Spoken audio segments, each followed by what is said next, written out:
to Joel, Sal.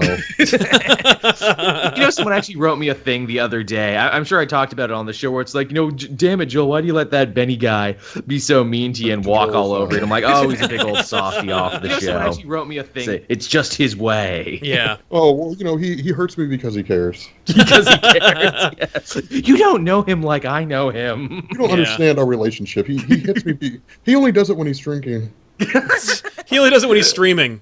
Yeah, really. Like, oh, okay. Well, in that case, that's Benny's alcohol streaming. He doesn't mean it. He doesn't mean it. Like, he's just live. And so are we. It's my fault I didn't have the podcast on the table in time or something. Damn. Yeah. We're not live, are we? We are live right now! Are we really? I told you we were live 5 minutes ago! Fine. That dark joke's on me. It's fine. Oh my god. But it will not be in the show. Alright, Still not the worst thing I've said on Let's kick off the show here, ladies and gentlemen. And by ladies, I just mean gentlemen.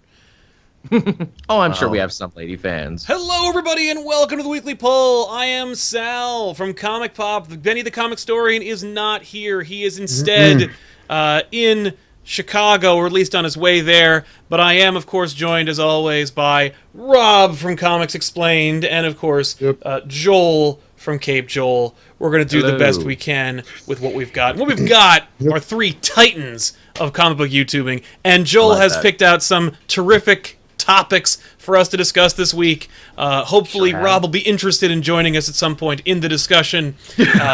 But Joel, let the good people at some point care about what we're talking about. Let the good people in the chat, and of course those at home, know what is happening in the world of comics, or rather what happened, because we missed the last episode because Rob and Benny and I, along with Eris from Variant, were over at the Valiant offices checking out the new stuff at their big old summit.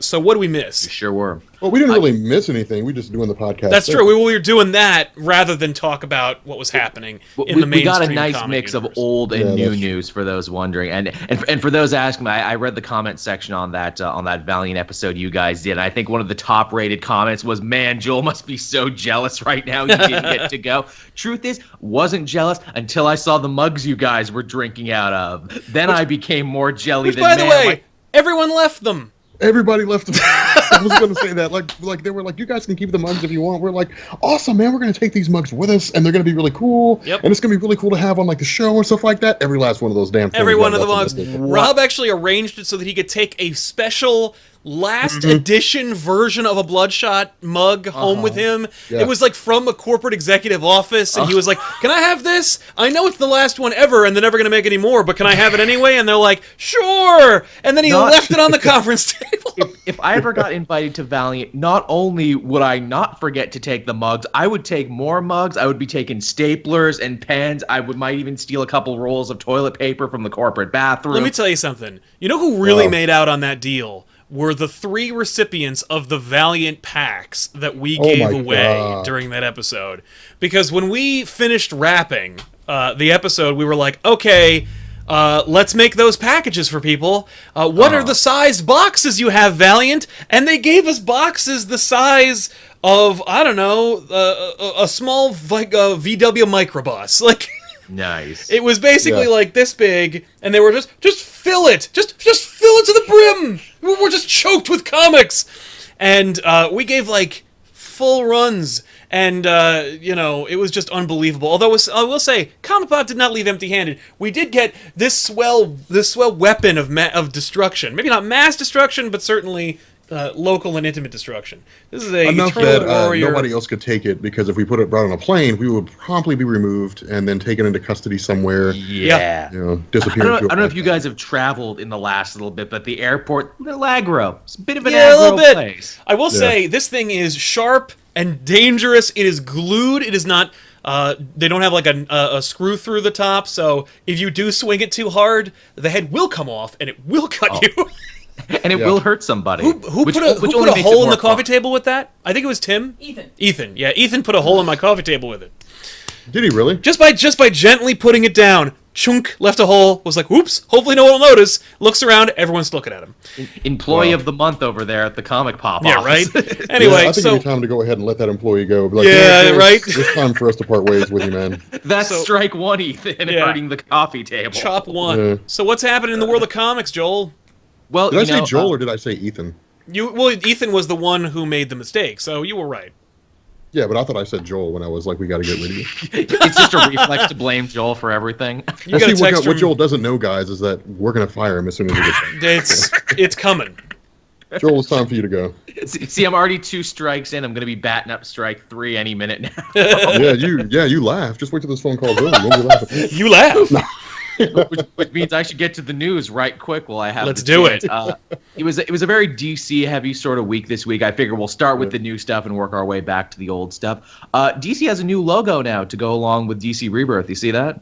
Yeah, a lot of people have been kind of up in arms about that. I mean, I see it as a throwback to what they used to do. Yeah, it's like their 70s logo. Yeah, it's their old 70s logo. Which I mean, and I don't know if you guys caught the interview yesterday, and we'll get to some of the news that Jeff Johns dropped yesterday. Right. But during the interview that they had, Jeff Johns was like, "We want to make things lighthearted, back to the way that it used to be." As they should. As they should, which I think that adjusting their photo is a great step in that direction. Yeah. To make things lighthearted and make things fun. Yeah, I agree. Absolutely. And here's the thing too: that old logo, that New 52 logo that we've had for like 4 to 5 years now with the little page and everything, kind of ugly. Was never a fan of it. Funny. I kind of dug it. I liked it more than the first redesign that everyone kind of got up in arms about after the Bullet logo, which is my favorite because, of course, I grew up seeing that logo, which is the DC with the stars around it. Loved that logo. Good one. Then they changed it. It was DC with like some stars swirling around it, and I felt like it was so 2000, and I was ready for it to be over.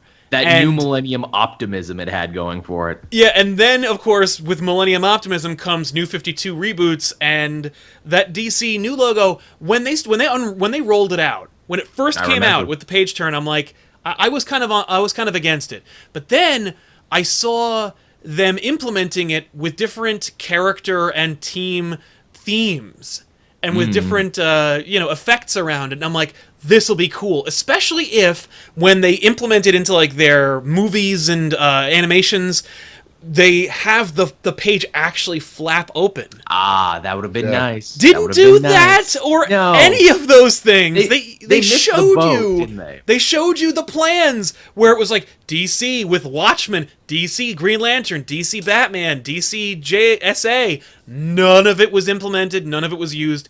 It was so bizarre. I guess because it was hard or something. I don't know. But I mean, you say it was hard, yet we comic people who make videos online, it was very easy for us just to grab the image, cut out the background, and put it on whatever we needed to put it on. It's true, and I've seen other people do customizations on this new logo, which really is just, like you said, the 70s logo, and I've seen it used well, I've seen it used not well. I kind of like it. It's simple, it's classic, it's what they're looking for. Because in the next 5 to 10 years, they're going to go back to the Bullet logo. Yeah, that's what Sal's hoping for, just fingers crossed, like Bullet logo. I mean, like, honestly, I kind of dig the one they're using right now, especially if they start theming it, or at least if they use it, like, in a very simple, just a brand. Just bump, there's your logo. Kind of like the way some of us use our logos. It's funny. It's so funny you should say that. It stuck out to me. I'm like, light shade of blue on white. It's basically the Cape Joel logo, isn't it? Or is the Cape Joel logo the DC logo? I would probably side with the Cape Joel logo being the DC logo, just because of the fact that DC's been around since like 1930 something. Yeah, 37. They've been around for a bit. They've been around for a minute, a hot minute. Yeah. A hot minute, yeah.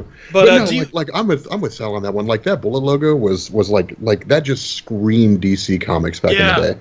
You know, it just oozed DC, and I love the way that thing. For fans of a certain age, yeah, that's our. Marvel has undergone far fewer logo changes over the years. No, they simplified it, and then they just left it alone. When they, I remember the old one where it was an M, and then out of the top of the M, they had it say like Marvel in this fun script, or no, it was Marvel in block lettering, and then in the M below it was a fun scripted comics, and that was it for a while.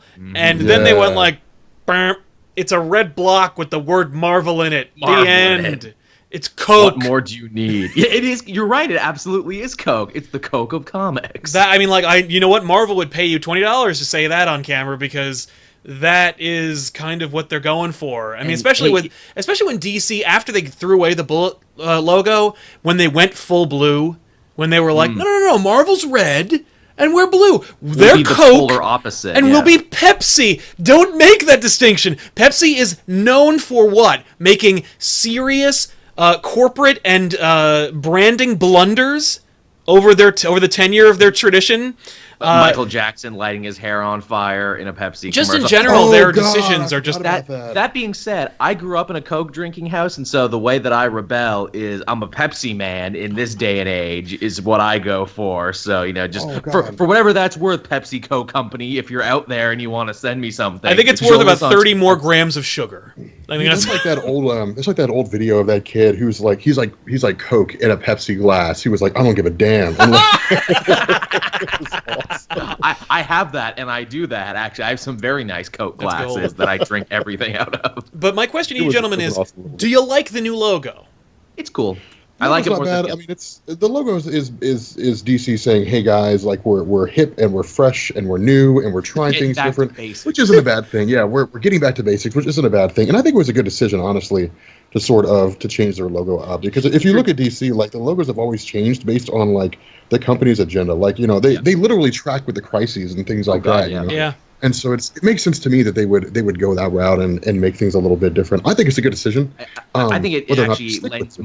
Oh yeah, absolutely. Hey, in 5 or 6 years, we might be getting a new one. Like Sal said, they might be going back to the Bullet. I mean, I liked the idea, and I really kind of liked how they Trojan horsed it. How they were like, we're doing all this rebirth stuff, and also there's a logo, and they just released it. It was just everything on line-wide change on their Instagram. It just changed overnight. So smart. You know what would have been a really good way to interact with fans? Is if they had said, "Hey guys, like we're trying to reinvigorate, we're trying to make things more interesting again. Like here are all the logos that we've ever had over the course of our history. You guys pick the new one." That would have been a great. I think the Bullet logo would have won an overwhelming majority, just because the people who are online are people who are born between 1982 and 2001, and those are the people who remember that logo. You know what else would have been fun? Submit your own crazy DC logo. Oh no! Remember when New Zealand suggested the flag change? I do know that. That would not. No, I would not. I would never. If I were I'm just guys, saying. we work with comic book fans, and like 99.9% of you guys are awesome, but that like 0.1% just want to see the world burn. Would want to see the world burn, and they would submit some ridiculous. Look, I'm just saying, I have a great idea for a new DC logo. It's an ice cream cone, but he's jacked, has laser eyes, and machine guns for hands. Yeah, I hate to tell you this, Joel, but I think that idea's been taken. Damn it! Which is frustrating as hell to say. Oh my good idea's taken. Before we move on to another like solid topic, let's just really quick address, while we're on the DC hype train, the passing of Darwin Cook, which Joel, you expertly brought out. We've lost a legend. He's incredible. He was best known for probably his Justice League New Frontier graphic novel, which is unparalleled. He did both. He did the movie as well. I was going to say, I have no idea who that guy is. Dude, you would dig it the most, man. Darwin Cook is a legend. He was a modern Titan who drew beautiful work that was both nostalgic and modern at the exact same time. Trust me, you've seen his work. He was like the variant cover king there for a little bit. Everything that came out had a Darwin Cook variant cover, and they were all beautiful. Sal's like one of those people that gets mad at Michael Bay because movies are supposed to be art. No. This dude was like, I mean, I don't know about his opinions about like schlock, but the dude knew how to pen an action sequence. So yes, he did. That said, it's awful when this happens. We're gonna miss him terribly, but his work will live on and hopefully not be forgotten for a very long time. I don't think it will. Obviously, a person who gave a very touching goodbye to him was, of course, a frequent collaborator of his, Jimmy Palmiotti. I say check that out. Yep. If you haven't, he of course did a bunch of variant covers for Jonah Hex and Batwing recently, and a bunch of other stuff that he did. Beautiful, beautiful cover work. In fact, when Jimmy Palmiotti made fun of his own wedding in Harley Quinn #0, if you look at the wedding guest, Darwin Cook is there because he was there in real life. It's interesting that we should mention Darwin Cook because Darwin Cook also drew, I think, the Minutemen series during the Before Watchmen mini. That's right. And which, by the way, brilliant choice. He did a great job despite the decisions behind making Before Watchmen and its critical acclaim / non-acclaim.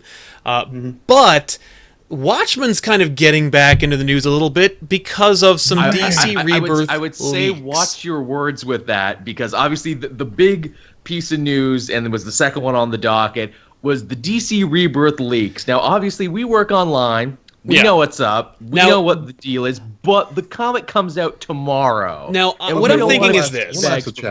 Those of you guys who are watching this podcast right now, how many of you guys want to know one of the major leaks for I'm thinking, DC I think Rebirth? we can talk about it without talking about it. Let's just say an older comic that DC had its hands in is going to be coming back and going to be very important to the DC Rebirth. Also, a beloved fan character who people have wanted back forever and ever is also going to be coming not only back. that, That's what I was going to say, like, very important to the DC Rebirth landscape. the fact is, I think we could probably do a whole episode on that. And I think we probably should.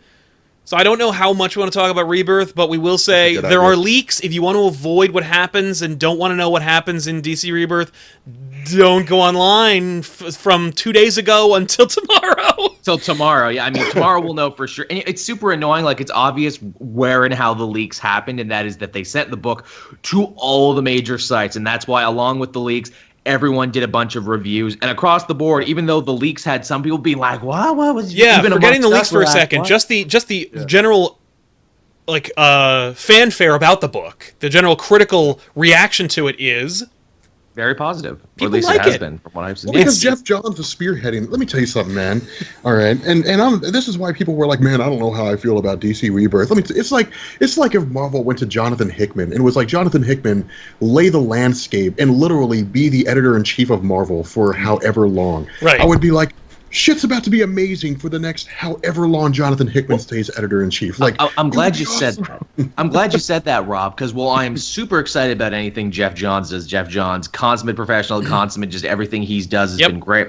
What I worry, though, moving forward about this new DC status quo that we have gotten a look at from the Rebirth leaks, just because Jeff Johns does it really well and because it makes really good sense in his story, I fear when other writers, lesser writers, start playing around with it. I don't want to see what Scott Lobdell would do with this. If Not he got even a little chance bit to play with it. No, but you got to remember, like, Jeff Johns is executive editor. He's running the show. Yeah. Now. Like, he's deciding what happens. So, I mean, they're reporting to him. Exactly. So, you know, if Scott Lobdell shows up and is like, "Hey, I have a really good idea for Green Lantern," he's like, "Well, what's your idea?" It's like, "Well, let's do this," which would obviously be hated, you know, by virtually anybody. You know, then Jeff Johns would be like, "Absolutely not. Write something else." That's going to be the question. That is going to be the real kicker. Will Jeff Johns maintain a strict editorial policy, or will it just be one of those things of write what you think is cool and just go from there? Right. I mean, I have a feeling he's not going to run DC like a fraternity. I have a feeling like he would probably run a relatively tight ship. Like, he'd be the boss. Like, you know what he wants, but he's not a dick.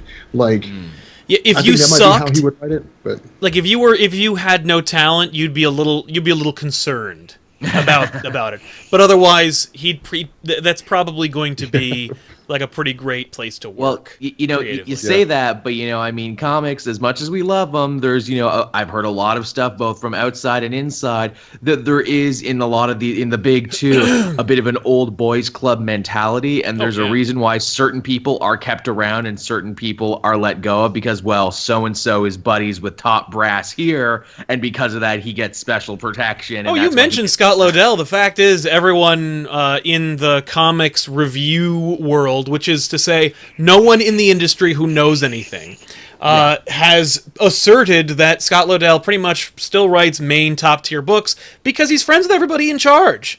Yeah, and you know what? Whether that's true or not about him is definitely true in some regard. I mean, there's definitely been accusations about editors at DC who have a lot recently behaved rather inappropriately, to putting it very mildly. Not even just not turning in good books, just kind of being not. Yeah, just being folk who probably should have charges laid against them, who are maintaining their positions as faces of the company because of their tenure.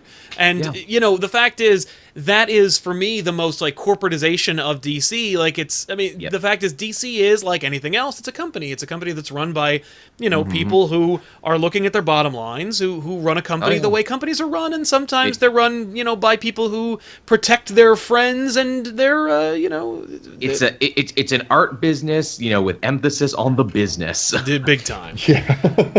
Now that said, DC has been kind of very business minded and oriented for the last let's call it 30 years, where every time they've decided with they've done a crisis, it's been like, well, we gotta get these people to start buying some new books. We gotta start getting this all stuff, But I think that now, it's funny, you look at Rebirth as a reaction to the DCU.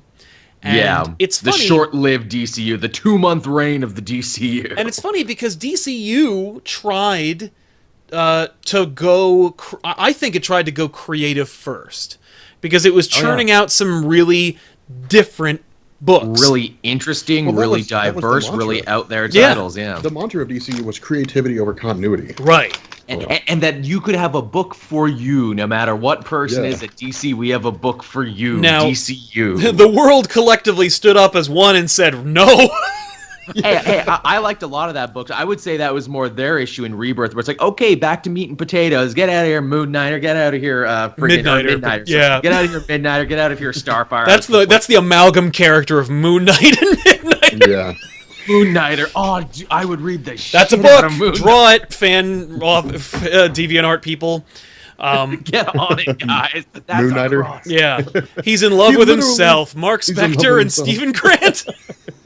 Nice. Well, now here's a question. Like, if it was Moon Knighter, which personality would he be in love with? Yeah, is he in love with the cab driver? I think Stephen Grant would be in love with the polyamorous relationship. He's in love with all of him. Yeah. He just loves himself. He's basically Tony Stark.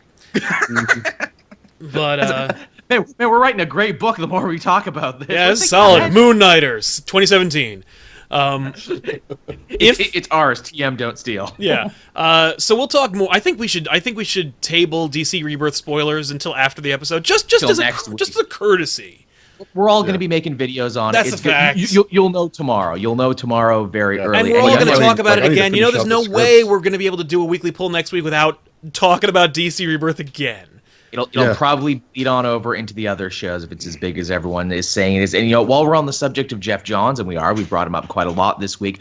Another big piece of news. Ironically, this hit just as my computer broke. If you wonder why my webcam is much better than before, it's because this is a brand new top of the line laptop I had to buy.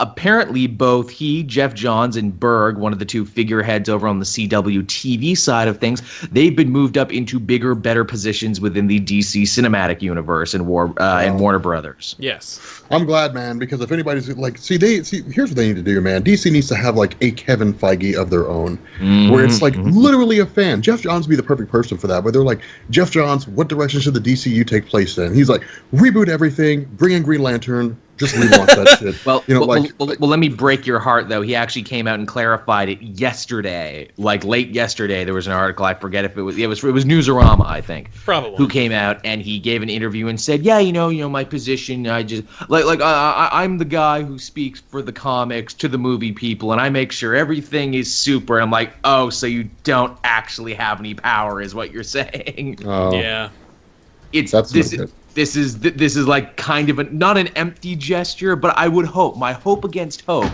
is that because he's the comic book guy, here's maybe hoping if they have a question or if they have a debate internally when making the movie where it's like, hey, should Batman shoot people? Should Superman break this neck? I'm hoping Geoff Johns can come in slow-mo and be like, no, it sounds... No, don't do that, please, for the love of God. It sounds like he's going to occupy a kind of similar job to what Bendis did with the Marvel creative team, where even when Sony was still making decisions about Spider-Man's character, They when they were doing the first reboot, they said, organic or mechanical? Bendis? And he's like, mechanical. And they're like, thanks, Bendis, I don't care. And then they just went with that. He's the resident voice of the comic community, where it's like, what's going to make your people flip out if we do it? What will avoid a Twitter war with us? Mechanical. Yes, thanks a lot. Moving on. Like, I think that's where Jeff Johns is going to be. I don't think that Warner Brothers would make a Kevin Feige out of DC. I think that Warner Brothers thought their Kevin Feige was Zack Snyder. And now they're thinking differently. Because Zack Snyder, as it turns out, is kind of like a Michael Bay character who is like, and then they do gra, and then this guy, and then they have sex, and then they kill this guy, and they're like, well, yeah, but what happens though? Like, what's the story? He's like, what? That is the story. What do you mean? Nice South Park pull there. And honestly, I'm not shocked by this, because if you follow Jeff Johns, the man is busy. He's overseeing this DC Rebirth right now. He's overseeing Flash, and I think a lot of what's going on in the CW universe right now, which is a more cohesive universe. And he probably has more control there. Yeah, he does, because he's earned it is the thing, and he's writing all these books now. I mean, could you imagine keeping that on the poor guy's plate too, and being like, yeah, and also oversee the movies while you're at it, Jeff? Yeah. Oh, and also the dude writes comic books, which is hard. Yeah. Very hard. And now, that being said, Johns does have a background in films. He studied under Richard Donner, of all people. Yeah. Which is kind of cool, but also kind of not, because Dick Donner made the first two, more or less, Superman movies, and remember when they tried to reboot Superman, and Bryan Singer paid total homage to him using Superman Returns, and everyone collectively stood up as one and said, no. Denied. Also, hey, Jeff Johns in movies. Again, love you, Jeff. Love your comics. Love all this stuff. But you were also on board for Ryan Reynolds' Green Lantern and Jonah Hex and a lot of other stuff where I'm just like, oh my. Yeah. Dude or at least the dude had a hand in it. There's nothing I liked about Jonah Hex. Green Lantern, I didn't think it was garbage, but I was like, there are a lot of odd decisions being made in this movie. The fact that we went to Oa at all kind of blew my mind. The fact that Tomar-Re was a major character was kind of awesome. There were everything else kind of like meh, but the decision to make the suit a CG cartoon was really, really uninspired, and the decisions of a questionable variety, continue from there. And the saddest truth of all is that I'm sure people are like, well, why can't they get more comic people like in the rooms where they make the movies? Why can't they write? Why can't they do this, that, and the other thing?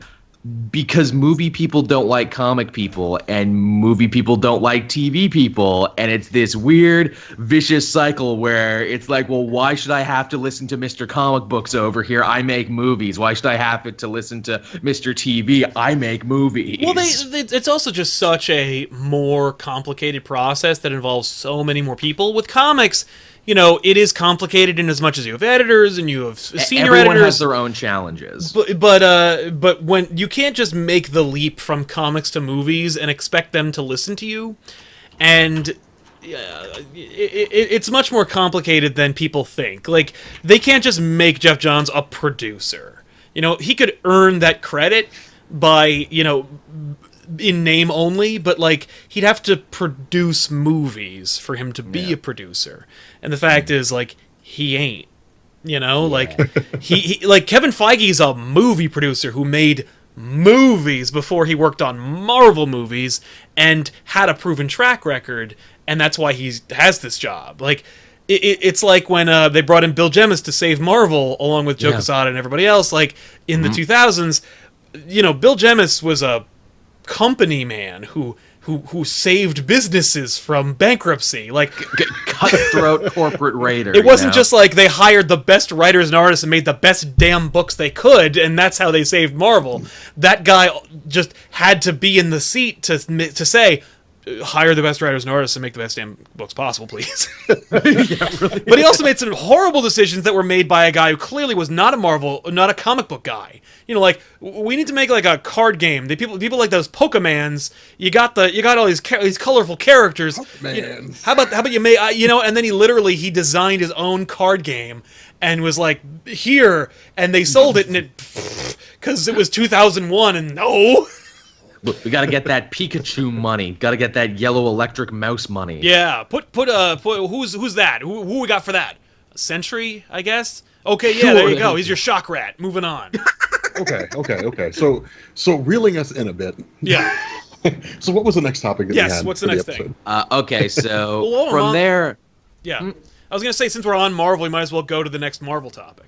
Yeah, which actually the next couple topics are indeed Marvel topics, and kind of surprising topics too. This was big last week, but Agent Carter officially not coming back for a third season. It's done at 2. Yeah. You know, I'm not surprised by that because I got to be honest. You know, I watched the first season just based on sheer curiosity. I wanted to see what direction. It was a mini series. It wasn't even a full season. Well, Yeah. the second season they had season 2. Yeah. But yeah, I watched the first mini series. Yeah, the first few episodes just to see what direction it would go in. Wasn't really for me. You know, Peggy Carter was a cool character, but Peggy Carter was one of those characters where she was only interesting insofar as her relationship to Captain America. See, I really dug the hell out of the I loved that first show. miniseries. I didn't dig it because I didn't. I mean, tight.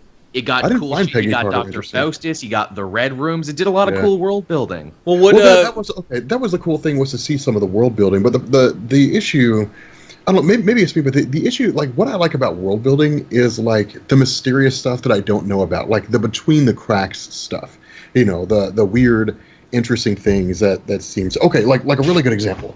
So on Comics Explained, I did a video where I was like, here's the history of Weapon X, of like the entire weapon project from, you know, the time that from basically like the beginning, from Captain America, who was Weapon 1, you know, basically the first Weapon 1 program, and then 2, 3, 4, 5, 6, 7, 8, 9, Weapon 10, Wolverine, then Deadpool, the next 23, and going through the whole history behind that, because it's cool, because it's something no one ever talks about. No one's ever sat down and said, here's the whole history of like Weapon X, of that whole program. But with Peggy Carter, like we knew that stuff. We knew she built S.H.I.E.L.D. because we saw Captain America: The Winter Soldier. Yeah. We knew about her involvement with Tony Stark because we saw Captain America: The Winter Soldier. We knew that kind of stuff. Like, we knew the backstory behind it all. I think that her role would have been more intriguing if they hadn't fleshed out so much of it in Captain America. I thought it was good. I thought Haley Atwell did a good job kind of bringing the character into her own and being like, hey, I was like a golden age hero in my own right, is the thing. Yeah. Oh, she's a great actress. I mean, Haley Atwell is a beautiful woman and a great actress. Absolutely. Just adorable. Just the stories that they were fleshing out, the character, the environment, you know, what they had going on. Just wasn't. I just didn't really care for it too much. Just, you know, wasn't it's really funny because they weren't telling me anything I didn't know. You know what would have been nice, and what I think a problem with season 2, and keep in mind, I liked season 2, liked the stuff they did with Madame Mask, thought it was funny. I think they should have kept them as miniseries, was the thing. I think the extra episode load was not actually good for Agent Carter. I think they should have kept it as a tight, solid 6, make it like one like mini movie that you see in segments. I will say the Madame Mask plot was solid. That was kind of cool. I saw a little bit of it, which, you know, okay, and here's a kicker. Of all the people to introduce Madame Mask, and they do it in Agent Carter. I know! She's a real villain. She's a legitimate Marvel villain that we could use in these movies. I was honestly, you know, this is spoilers for season 2 of Agent Carter. Sorry, both of you who didn't catch it or cared enough to not watch it, but still are upset about spoilers. But I was really hoping that by the end of it, she was going to get sucked into the damn, into the matter and get plunked out into the present and be a legitimate character. See, that would be cool to me. Like, if she was time displaced.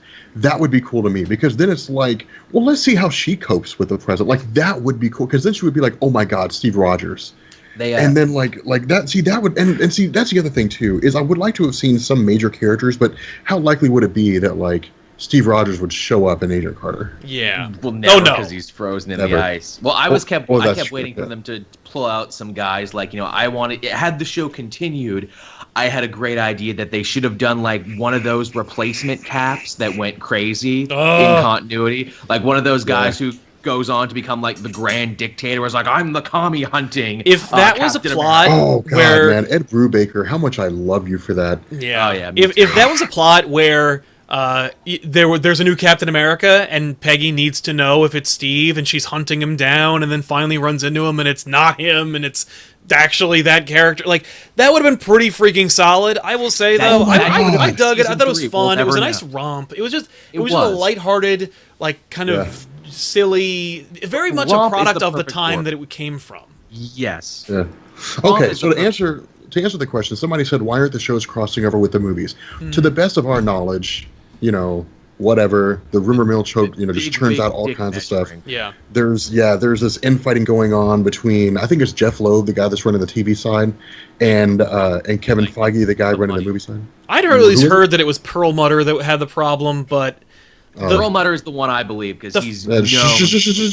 Yeah, let's not get ruined by Perlmutter. After our conversation in New York, we do not talk about Perlmutter. But I will say, what I thought was interesting. I just recently watched a video in which they kind of like broke down the whole thing because like we made a video about the Kingpin showing up in Spider-Man Homecoming, which I think everyone should get behind. # Kingpin Homecoming. But if you want to see Kingpin in this movie, like they have to play ball in some way. And I remember watching this interesting video because I was like, I don't see any like people are throwing out all this information. They're like, can't happen. Sorry.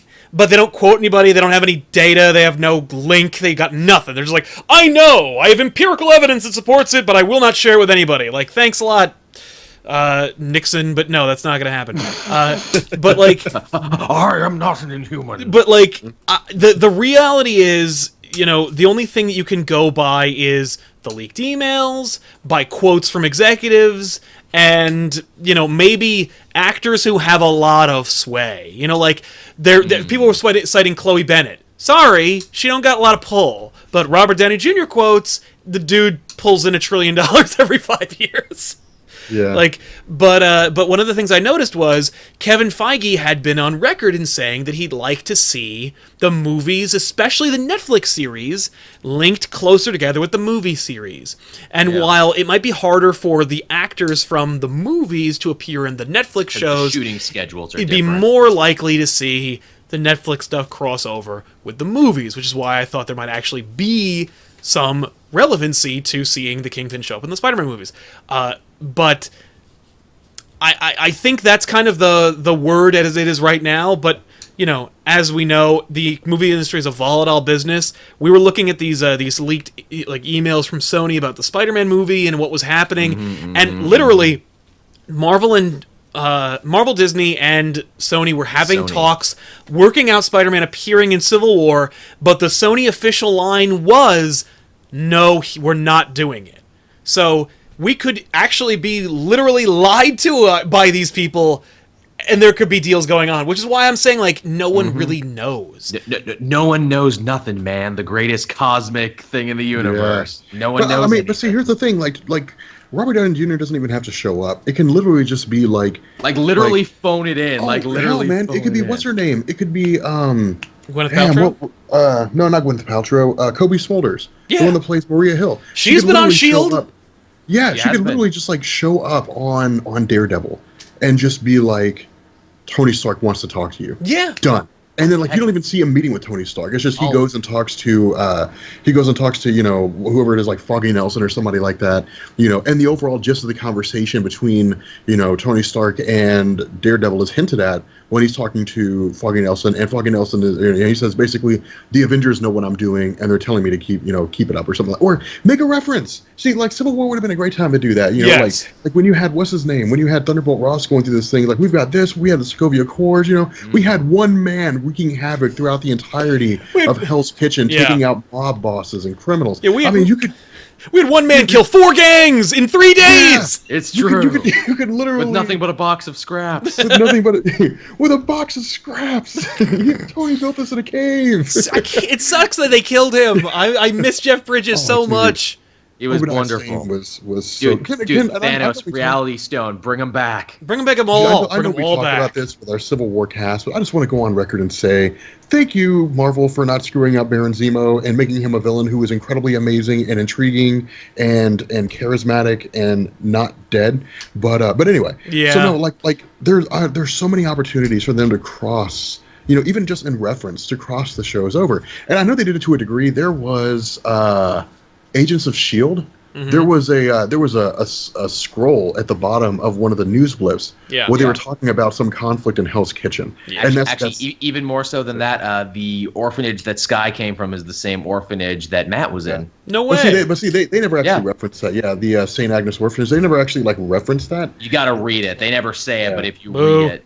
You got to catch some scene somewhere, like some little form or some piece of paper or something like that. But in this, it was literally like a scroll at the bottom of a news blip, and they were talking about Hell's Kitchen, and I was like, I mean, that's cool to me, But heck, I mean, for D'Onofrio, I'm not even asking for much. Just have Spider-Man be swinging around and have D'Onofrio looking out of his Empire State Building office and being like, just shaking his fist at him. I just want to see. I want to see the Daily Bugle permeate throughout the entire MCU, Netflix, ABC, everything. Now that we have it, please. Yeah. Yeah.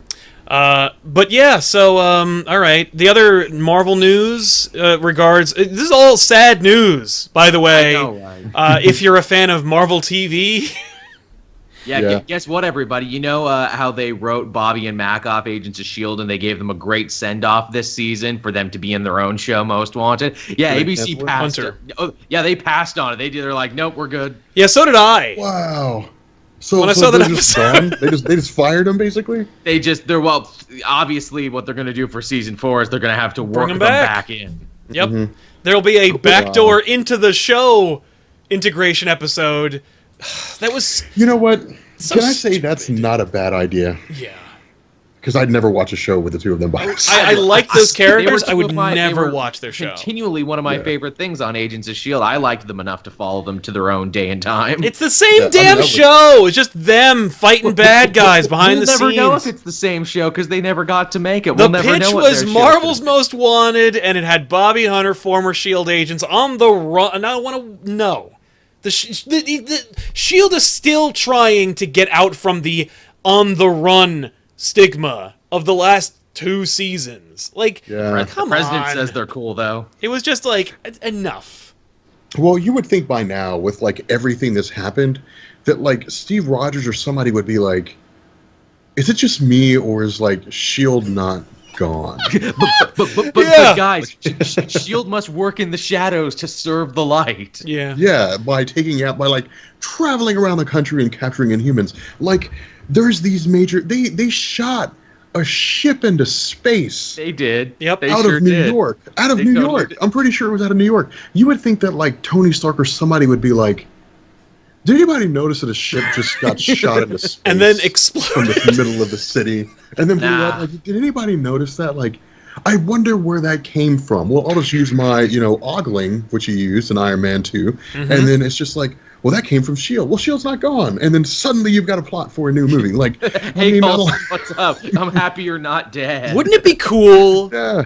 There's an old Jim Stranko book that I think everyone's thinking of that would be pretty awesome as a little, movie. Maybe direct to Netflix, or just a sensible budget that's released, in January, called Nick Fury versus S.H.I.E.L.D. I remember. It's an old book. It's an amazing series, but where they integrate S.H.I.E.L.D. kind of back into the MCU and have Nick Fury be kind of the star of the movie. I mean, obviously Coulson would be in charge, or he would be involved in some capacity, because we all know, as of the last episode of the season, there's a new director, and we don't know who it is. Yeah, Coulson's no longer director. Also, hey, because we're just going to spoil this now, life model decoys. Finally. LMDs took forever. Okay, that leads me Since into it. Season 1, we were theorizing that Coulson was an LMD. Now, almost 3 seasons later, we got our LMD. Well, the book that Sal was referencing, Nick Fury versus S.H.I.E.L.D., was literally about how life model decoys became sentient and took over S.H.I.E.L.D. So that's... What? I'm just saying, hey, guys. Okay. Wouldn't that be awesome? That's what happened. Yeah, the life model decoy, a group of them became sentient. They took up, because the kicker was in the comics, you never saw the faces of the people that Nick Fury answered to. And so, the life model decoys had taken them over, and Nick Fury, of course, being Nick Fury, knowing everything about everything, figured it out and was he bailed out on S.H.I.E.L.D. Took 1 or 2 people with him that he trusted. I think it was Dum Dum Dugan. Yeah, Dum Dum Dugan and somebody else, but like he waged war against Shield, and destroyed the life model decoy, so on and so forth, and then like took over Shield and was like, I'm the executive director of Shield now. Like I decide everything. I am Sam Mother Flippin' Jackson. You will all render unto me. He was just like the executive director. Nobody superseded him in terms of authority of like the national. And that was a cool thing when Nick Fury was the head of Shield, because he's like, I don't care what the president says, like that ain't happening. Yeah. Like it was really, really cool when he ran it. But anyway, like you could tie that in, you know. Can I pitch another movie? I know I just pitched Nick Fury versus Shield, but can I just slightly tweak it, and now we have the movie that everybody's been asking for? Please do. Black Widow versus Shield. Hey, I would watch that. And now you have the Black Widow movie. Watch the Black Widow versus Shield. Yeah, like Black Widow figures out like right there. Took over. Yeah, that'd be awesome. I would watch that. Like, dude, okay. Scarlett Johansson versus killer robots with super strength. And the killer robot, you could have cameos galore. A Captain America robot, a Thor robot, an Iron Man, like Iron Legions. You got tons of potential. You could bring back dead people as robots. That would be amazing. Like Quicksilver robot. Hello. Howling Commando robots. Peggy Carter robot. You could tease new characters as robots. Yeah. You know.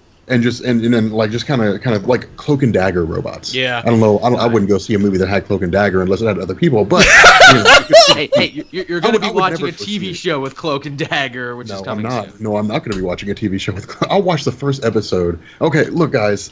For those of you guys out there in Twitch land and the Weekly Pool land who have never heard of Cloak and Dagger. Like, Dagger does something, and then, like, Cloak teleports people. She shoots light daggers. She has energy She shoots light daggers, whatever. She's like a crappy version of Psylocke. And then, like... Those are strong words. Excuse me. Those are Psylocke focuses the totality of her telekinetic powers into a Psyblade. Dagger conjures light daggers from her essence. Actually... Let me just emulate my commenters for a second. But, yeah... Okay, fine. Then like name one important thing that Dagger's ever done in the history of Marvel Comics. She died in Maximum Carnage. The only important thing she did was die. No, and that wasn't even important because she came back like 4 issues later. But they were in Spider Island. Were they? Oh, that was a spinoff. They weren't actually in the main book. They got their own spinoff. And also, the ultimate version of them were really cool. I like for like those. the 3 minutes they were allowed to exist before the world was destroyed. Well, hey, they were in that book, and then they got spun off in that like new Ultimates team, which was like Miles Morales and all those. Oh, that was the worst. And they stopped existing. That book was horrible. And they stopped existing. So somebody's like, they were like the Runaways. See, Faust isn't here, so I can say this. I never understood why people cared about were they even in the Runaways? No, they were. Somebody was saying they were like the Runaways. Which I agree with that comparison. The kids are bad and they battle the kids. Oh, cool. Cloak and Dagger's actually in BKV's Runaways series, and they fight. Oh, awesome. Okay, that's cool, I guess. Well, they are literally Cloak and Dagger are the original Runaways. They were orphan kids who were experimented on using like drugs, like illegal drugs, and then they were turned into mutant. Like I think they had mutants powers originally. I think it's interesting the idea that we have a superhero team who are also a couple and who are also a mixed race couple. That's pretty cool. There's a lot to go with Cloak and Dagger, but it's going to be on the ABC Family Network, so that hurts it. So we're not going to be tackling issues. We're not going to have Cloak and Dagger go to the South and have to deal with that. I doubt it. Oh my God, you lost Cloak. You lost. Oh jeez. That'll be you joke, but there's a scene in that. You could make some good drama out of that. Yeah. Oh, you can make some incredible drama out of that. But where he's like, no, but you will be. Yeah. The only miniseries I want to see is like a one-off miniseries where like you have Blue Marvel. If they're going to give me a miniseries, that's what I want to see. I want to see Kevin Graveau's Blue Marvel in the form of a miniseries. The question is, how do you fit it in? And you don't. Like, okay. Here's an idea, and you guys in the chat, tell me what you think about this idea. And Joel and Sal, tell me what you think about this idea. So Marvel has like original graphic novels, just one-off graphic novels, and the graphic novels. Totally self-contained. Sometimes they are, sometimes they are. Sometimes they fold into things bigger. But Kevin Graveau's original Rage of Ultron. Like Rage of Ultron. But Kevin Graveau's original graphic novel with Blue Marvel was self-contained. It was in the Earth 616 universe, but there was no real timeline as to when it fit. It was just there at some point. Like, what would it... Like, it would be cool, I think, if, like, Netflix... Marvel had... Since Netflix is the sole provider of Marvel and DC content now, or Marvel and Disney content, if Netflix started doing that. where it was just like one-off miniseries. The fact and they don't is, tell you where it fits. It's just one-offs. You might be onto something, because if Luke Cage is really solid, as everyone kind of expects it and hopes it will be, and they kind of prove that, like, you know, there's life in this, you know, this landscape outside of the norm, like outside of capes and tights. I think it'd be cool. I think we could do that. I think that we could see a Blue Marvel miniseries at some point. Yeah, I think anything's possible. Fact is, they're banning about ideas like we're gonna see, Quasar, you know, at some point in the future. You know, we're gonna see Simon Williams, and some other stuff. You know, the fact is, like, there's no doubt in my mind that at some point or another, before the whole damn thing implodes on itself, we're gonna see Fin freaking Fang Foom. We'll get there. One of these days, we'll get there. Dear God, I hope not. So if we see anything like that, we're gonna see Blue Marvel. Why would you bring up Fin Fang Foom? Because he's an awesome dragon. No, he's not. He is a dragon with 3 names. What? Let me tell you something. Better than that. If they prove that there is a real Mandarin and he controls Fin Fang Foom, and Iron Man has to fight them, go and fight. That will make They'll make $200 million. Like, no, okay. That is Pacific Rim plus Iron Man. I am in. It would be cool to see Iron Man fight a dragon. Fight a dragon. That would be kind of That's the stuff that, like, little kids' sandbox daydreams are made of. Like, imagine if Iron Man fought a dragon. Yeah. I mean, okay, I'd go see that shit. At the very least, for morbid curiosity. Son. I'd go see it just to see what it's just like. To see it, and it's just gonna be like, this is Iron Man. Like, you know what? Now that I would go see it just because it's Iron Man fighting a dragon. You literally did see Iron Man fight a dragon in Avengers. It's true. No, it was. That was not a real. That's like saying that you know. A serpentine flying monster with sharp teeth. That's like saying that they decided to create a movie with Thor that was about fear itself. And they had, like, the serpent, but instead of him being Thor, or instead of him being, like, Odin's hidden brother, it would be, like, an actual dragon. Like, no, that's not. That'd be cool. I'd watch Thor fight a dragon, too. I would go see it, but I'm just saying, like, it's just not the... It's not... Okay, what was the name? Like, I can't remember what the name of that dragon was, but there is, like, in Asgard, there is actually a dragon. No, there's actually a dragon that will appear during Ragnarok. Like, when the true Ragnarok occurs, it was in the Age of Ultron tie-in, when Black Widow picked up Thor's hammer. It was a dragon that killed Thor, and then it actually, I think it killed everybody in Asgard. Yeah. And then she picked up she picked up the hammer of Thor and became the new Thor, the Midgard serpent. There we go. Thank you. Yes, Set. You're right. It's Set. Yeah, like it is. Like that's what I'm talking. Like that would be. That'd be sweet. I want to see. I want to see Midgard serpent. I was very dangerously close to saying Puff the Magic Dragon. Was that the name of the dragon that killed the Magic Dragon? Now here's what I really want to see in Thor Ragnarok. I want to see. Oh God, what is his name? The fire demon, Surtur. I want to see Surtur. Surtur. I think you will. I think you're going to see. I think you're going to see Hell with one L. I think you're going to see a lot of really cool Asgardian crap. Apparently, Jeff Goldblum has been cast. I heard that. Unknown role. Yes, I saw that. Imagine Jeff Goldblum, the fire demon. Look at me. Can he be Mephisto? Oh, that'd be awesome. Oh God, he would be an awesome Mephisto. Gee, Spider-Man, I know you got a good thing going here with your wife, but maybe we could make a deal. I don't know. You know? Jeff Goldblum starring in the new Thor Ragnarok as Coldman Vision. Nice. I'd watch. Dude, Jeff Goldblum as Cole the Serpent. That would also be fun. Hey, I'm Anthony Hopkins' brother. Look at me. Yeah, he'd be awesome as Anthony Hopkins' brother. I'd be cool with that too. Like, okay, here's like Mephisto didn't show up in Ragnarok, I don't think. No, I just want him to be just picking a Marvel cosmic. He would Grandmaster would be fine too. Oh yeah, I could see him being one of those guys. Grandmaster. Yeah. He'd be an excellent Grandmaster. I mean, if you get a weirdo like Benicio del Toro and just be like, go be the collector, be the collector. Is he really confirmed to be the Grandmaster? No, I just think if he's confirmed, then he's I imagine he has to be one of those weird Masters of the Universe guys. Heck, make him the Gardener. Make him one of the weird ones. Jeff Goldblum is playing the Grandmaster. No, that's official. It was reported 4 days ago by The Wrap. If that was He's joining official, the I think cast of more Thor. people would be freaking out. Yeah, I think if that were official, I would have a poster of that already. who's Jeff Goldblum? Like, they reveal their new characters. Hold on a second. Carl Urban. Carl Urban's in it too. That's right. Dude, you know who he needs to be? He needs to be the Kate other Blanchett brother. as well.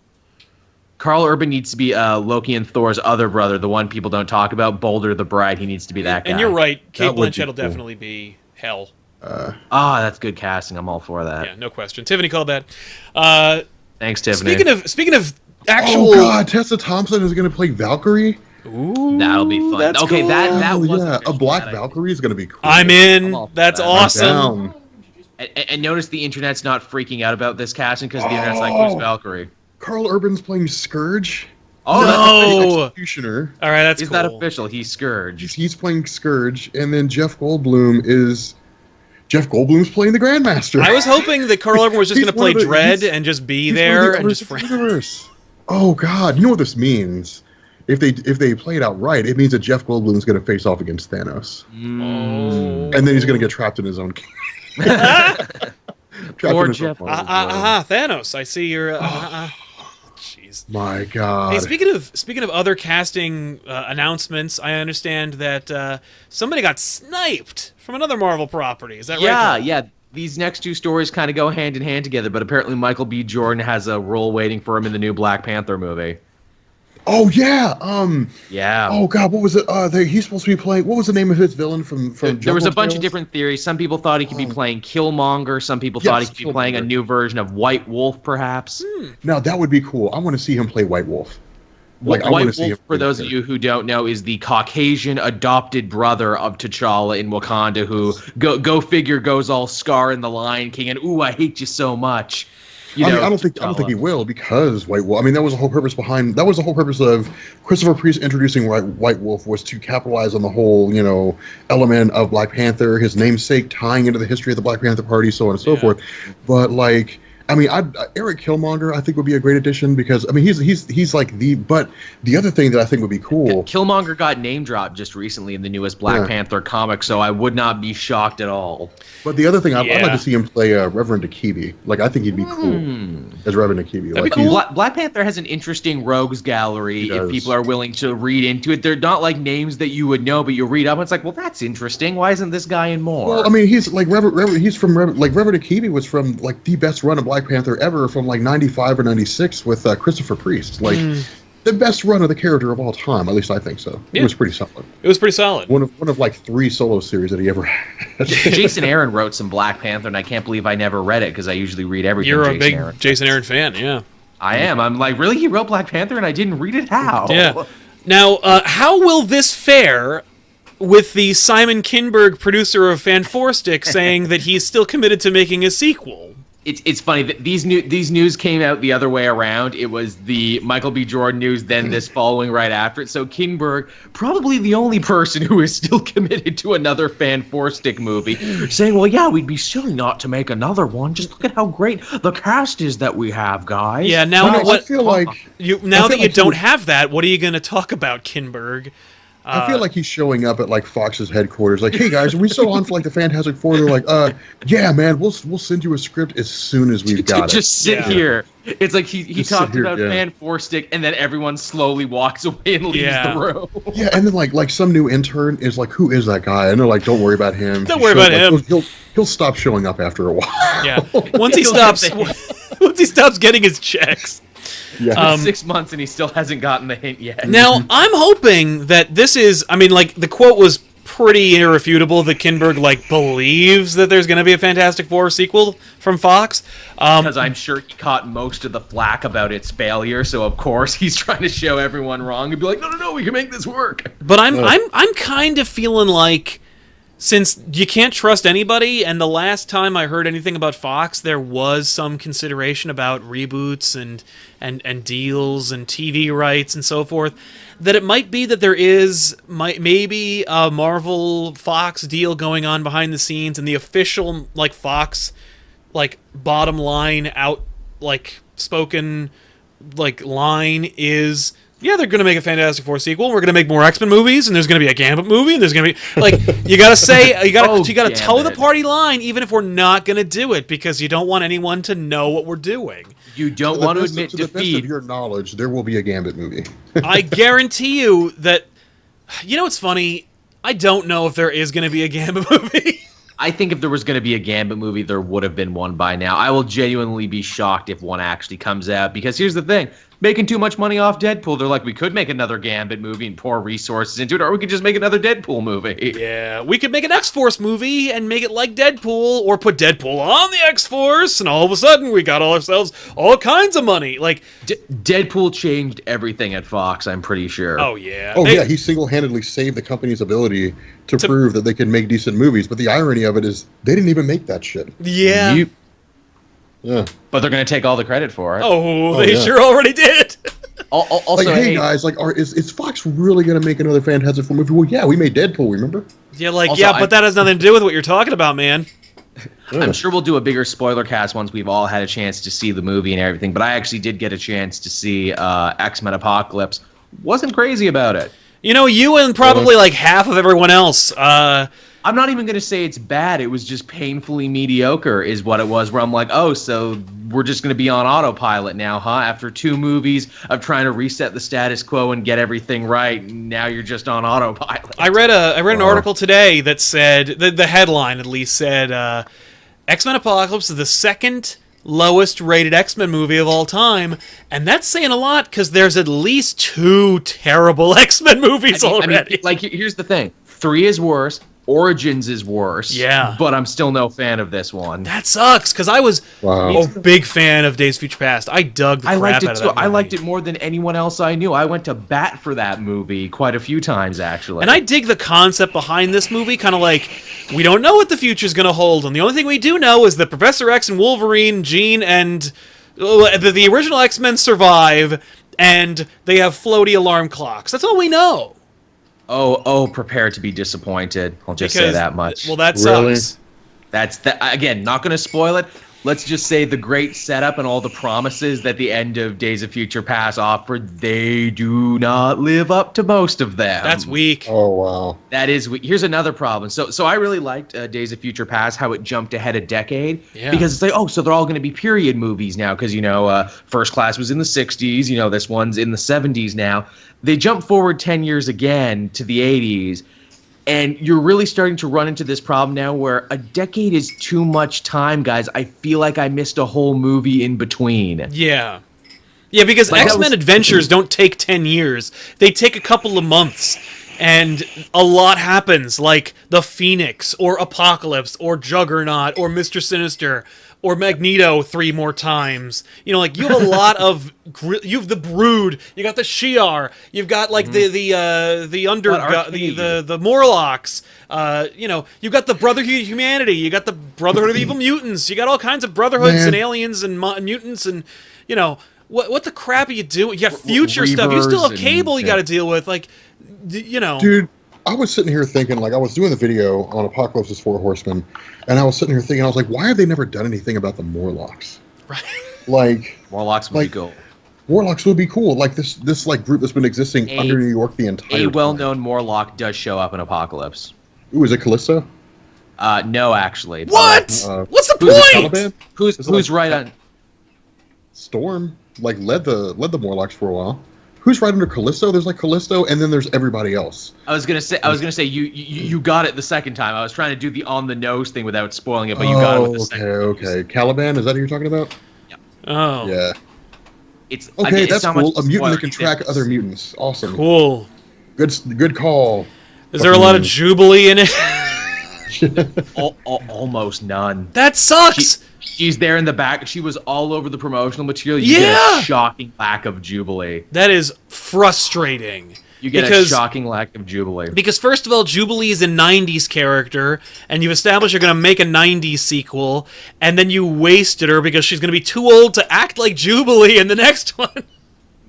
Wow. There's a lot of choices like that all throughout the movie, which is unfortunate. Okay, Although, here's one kind of funny thing. Refraining from future spoilers. We'll get. I'll save it. We'll get to it when we actually. Yeah, we can do a whole episode about how lame this movie's gonna be. In fact, we will. And again, I'm not trying to harsh anyone's buzz. I'm just saying I didn't enjoy it. And I'm not even saying it's bad. It was just very mediocre. Just when you compare it to things like X2 and Days of Future Past and First Class, like you're kind of like, oh. There's a lot of high cards in that deck and coming out so soon after. I love X2. X2's freaking cool. Terrible. Look at your weird terminology. There's one good. X2 was great. X-Men movie. X2 was solid. No, there's two good X-Men movies. Was the best there was First at Class, the time. and there's Days of Future Past. Those are the only two good X-Men movies. Okay, you can't compare First Class is not nearly as good as X2. No, X2 sucked. I would actually disagree with that. I would say First Class is the best one because it's actually the closest to the comics because they actually wear their costumes and everything. Just because they wear their costumes doesn't mean that they should, as evidenced by the promotional material for this movie. Like you saw that. I'm biting my tongue on the costume front. Everybody in the chat, which movie was better, X-Men 2 or Days of Future? No, was it Days? Oh, First Class. You were First Class. First Class versus X2. Just FC or X2. First Class has one of the strongest arcs in showing us the friendship and eventual betrayal of the Xavier Magneto thing. They do that great in that movie. Everybody's going to say First Class. The Deadpool. Better. That's fair. That's a fair answer. I'm okay with that. I agree. I like Deadpool more than all of those. Look at all those First Class answers. Look, everybody's saying First Class. Also, I like at the end of that movie, it's like a small-scale battle on the beach with the fate of the world hanging in the balance. It's not like we gotta stop an evil machine from doing an evil thing, which is such a terrible cliche now for superhero movies that we need to stop the evil machine. Yeah, it's First Class is better. You guys are right.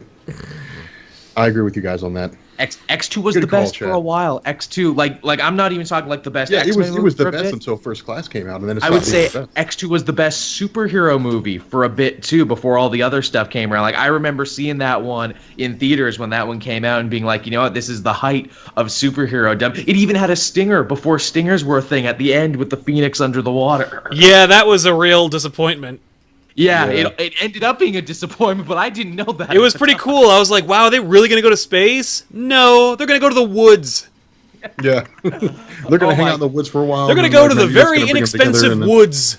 Dude, those woods, that was like the gathering of the Juggalos. It was the gathering of the mutants out in the woods. Yeah. This podcast sponsored by Friends of Humanity and Bolivar Trask. Yes, it is. Yes, it is. Look, if Bolivar Trask wanted to give us some money, and if the Friends of Humanity wanted to give us a grant, I'm not saying I wouldn't take it. Right? Mm-hmm. All you have to do is just tell people that mutants are evil. It's like, done and done. Tell me where to sign. Look, Trask, I'll do it, but can I have a little personal sentinel to, like, walk around my house and carry my groceries and stuff?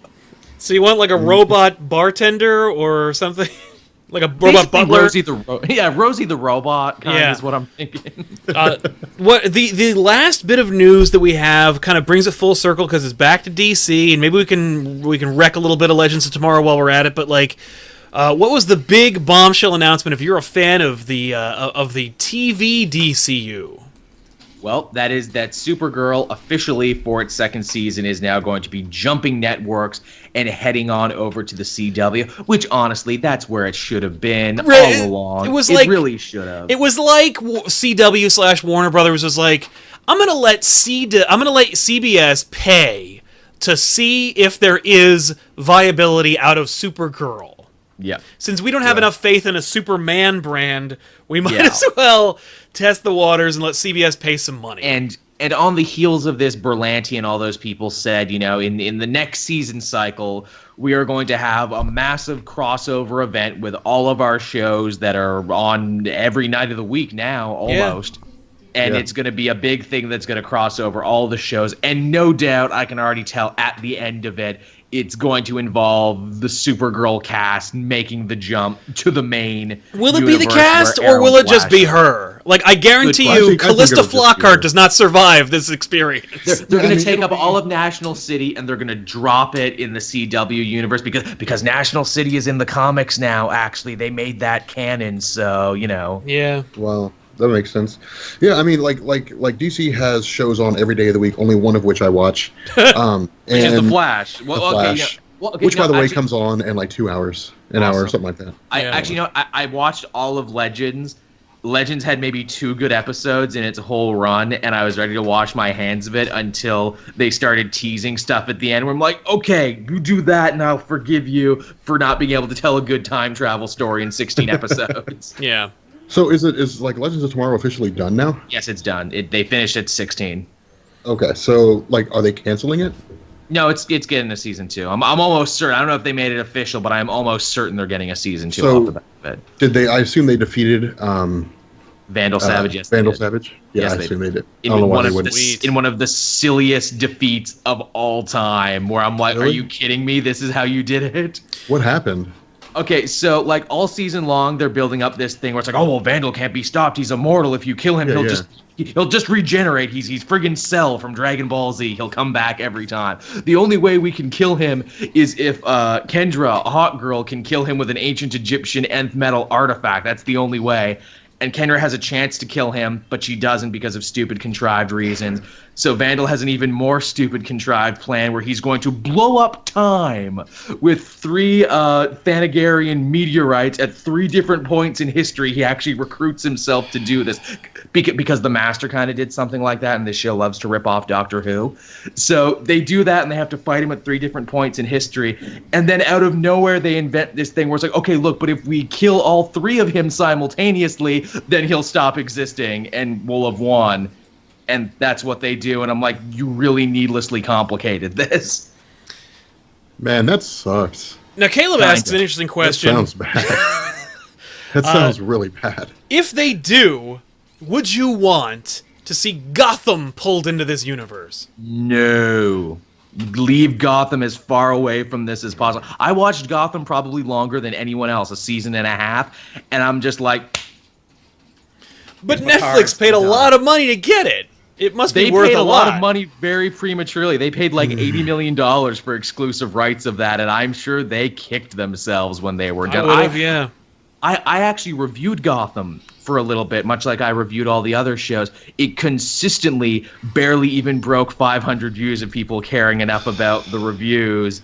And that was even when my channel got bigger. And I'm like, you know what? It's not worth it. It's not worth my time. Not even the fans. Like, the only people who stuck around, like of the 400 people who stuck around, they're like, nah, I don't watch the show, Joe. I just want to hear you freak out about it. Right. Wow. That's should they bring in a Bat character?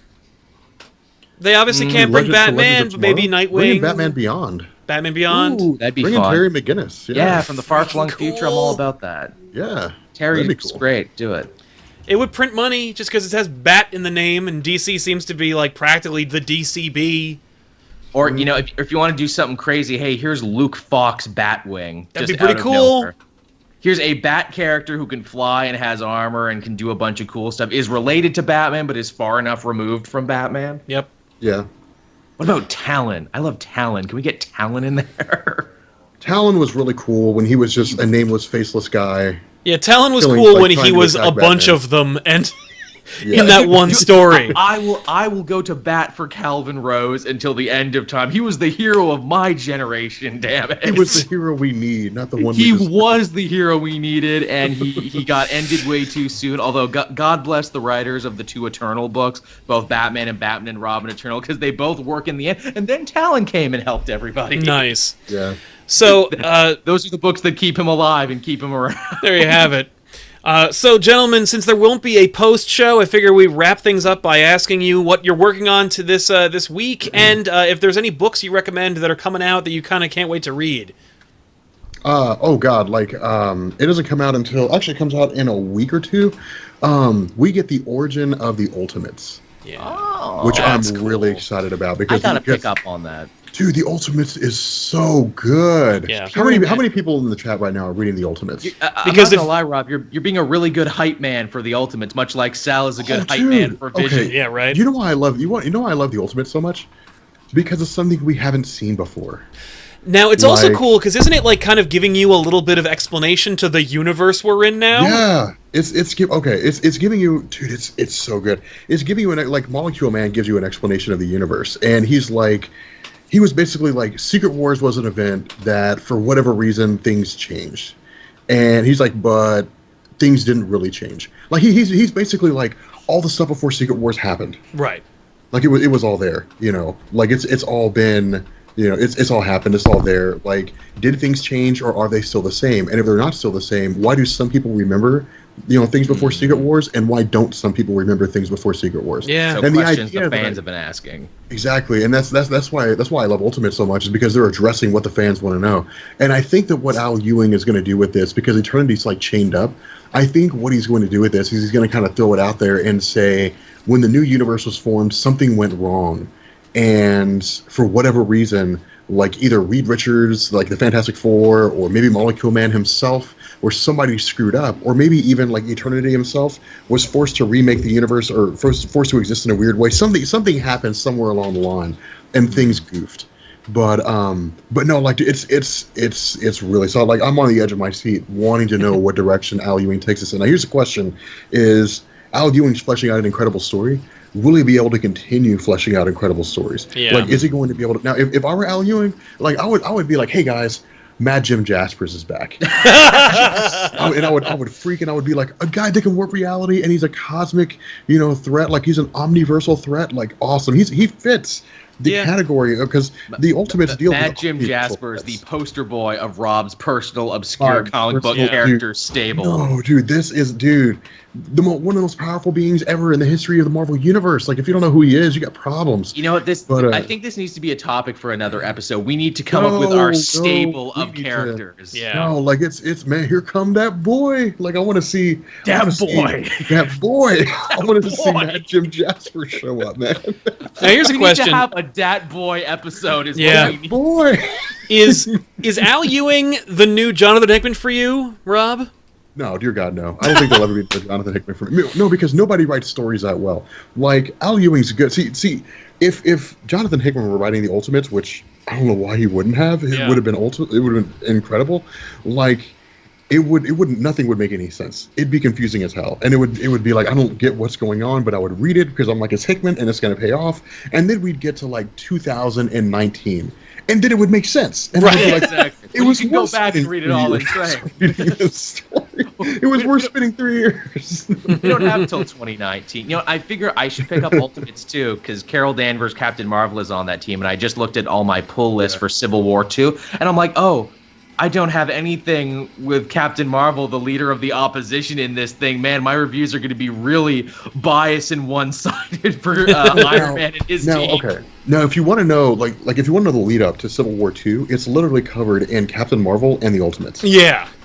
So literally, if all you guys want to do is know the lead up to Civil War 2, like, go read Captain Marvel, the first 6 issues, go read Ultimates, the first 7 issues, and then read Free Comic Book Day in that order, and you'll know everything you need to know about how Civil War 2 starts. That's one of the things I do like about this, is that because Civil War 2 is so soon, there's not like 3 years worth of lead up.